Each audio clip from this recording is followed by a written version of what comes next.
Welcome back to AV Veterans Talk. We're continuing our conversation with this week's guest, Jodi Champagne. Wow, Jodi, so coming back from that, and talking about our Pearl Harbor survivor there, and, I'm glad I had a little bit of an opportunity to interact with them, and I remember how such a struggle in life had come towards his end there. I remember when his grandson Yes. came up, and he was the parade. He was what do you call it when you're at the head of the parade? The Grand Marshal. Grand Marshal. Yeah, Yes. he's a Grand Marshal, and we recognized him. He was in his Navy uniform, and that was for the Christmas parade. It was a celebration of obviously veterans type of thing, and so what a special person for you to have that journey with, and the emotions and things that go there, and then to get it in a format to where it's there. I mean, just what you explained, everything plays out there for the person with your book, with the scan to hear it live, and stuff, and they can go on that journey themselves, and hopefully pass that off to next generations, their kids or whatever, and say, you know what, you go to school, they don't teach this stuff anymore. They do not teach this stuff anymore, but it's so important, because I don't think today, young people understand when we see what goes on, the unrest and things like that. They don't realize the story behind this, and why they should strive to be better Americans because of what's come before, Exactly. Mr. Lajeunesse and the people there. But you said you have 3 books here. You have your Korean book, you have your Vietnam book, and you have your World War II book here. And each war is different. Yes. It is still war overall, but each book is different. The World War II generation from the Vietnam with Korea as the dash Right. between the two. But these stories here are so much different from those. That's correct. Because, what out of the Vietnam era book, first off, strikes you as everything that you've done in the interviews, the mindset of the individuals compared to what you were in Korea and Vietnam? What stands out to you special about that book? Well, when I was actually doing all the interviews and trying to get the books together, I was originally trying to think of how I could organize it. And of course, some were like, "I'm going to be the first story." Right. But I wanted to try to put them in a way that had a chronological order.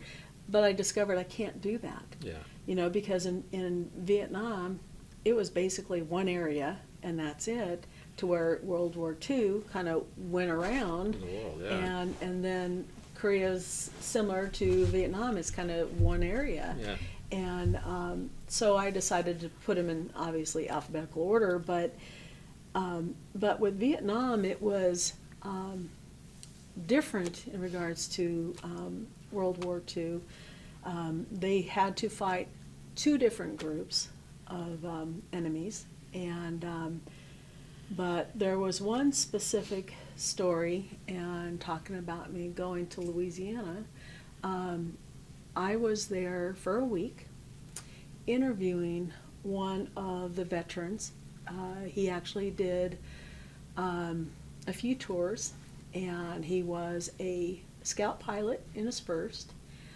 He was a Cobra pilot in the second, and then he did some other stuff after that, which we couldn't talk about.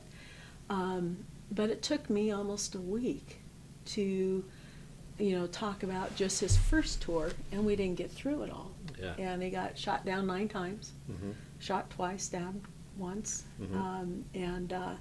But what struck me, and it was hard, and it was really hard, and I can't watch it anymore, Yeah. is the movie by Mel Gibson called We Were Soldiers. Right. That movie is based off of his unit. Yeah. And so, and they all pretty much say that that's one of the best, movies of that war. Right. And so now I've seen it, several times, younger before I started doing all this. But his story was really made it to where I really probably couldn't see it without crying, Yeah. you know, because I know somebody that was in it, you Yeah. know, that was that helicopter pilot coming in. Yeah. I mean, they all have a very special piece of me because they've had to go through some really grueling stuff, and some of the stories they talk about in comparison to ISIS today. Yeah. And it was very brutal. Yeah. And it was just really brutal. Yeah. Well, you know, the people here and stuff, you know, we have interacted more with obviously the Vietnam Right. generation because of our age. The World War II guys were our dads. Yeah, You know, those are our grandparents and dads. And I always kind of said, you know, they would not tell a lot of their stories of World War II generation, the Korean generation, so much because, you know what, they were raising a family. And they didn't want their kids to see this soft side or this other side of dad, Right. things like that. Vietnam, they came back. They were the sons and daughters of the World War II vets. Right. And it was definitely a changing of the guard. I think Korea actually, you know, was a start of, you know, what are we doing in the unrest? Right. You know, why are we over there? Vietnam was the culmination, whatever that word Yeah. is and stuff of that mindset of like, you know, I always think back to the hippie generation and Yeah, stuff. I'm yeah. pretty tough on those guys and stuff even to this day. But the two enemies, I don't know if that's what you were referring to. It was the enemy we were fighting, and it was the enemy back home. Well, and technically that's three. That's three. Yeah, because you had the people that they had to contend with here at home, Right. and then you had the VCs, VC.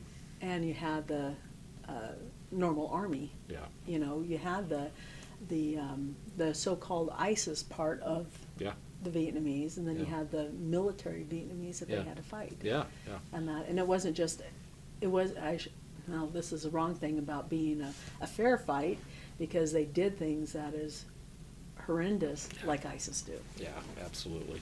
So we'll take another break here. When we come back, we'll get down to a few little nitty gritties here and some current projects that you've got going on. Okay. And that should be fine. Okay, that'll be Okay. great. So, all right, good. So we'll be right back here. Cool. I'm Bob Alvis, and thanks for joining us for this segment of AV Veterans Talk.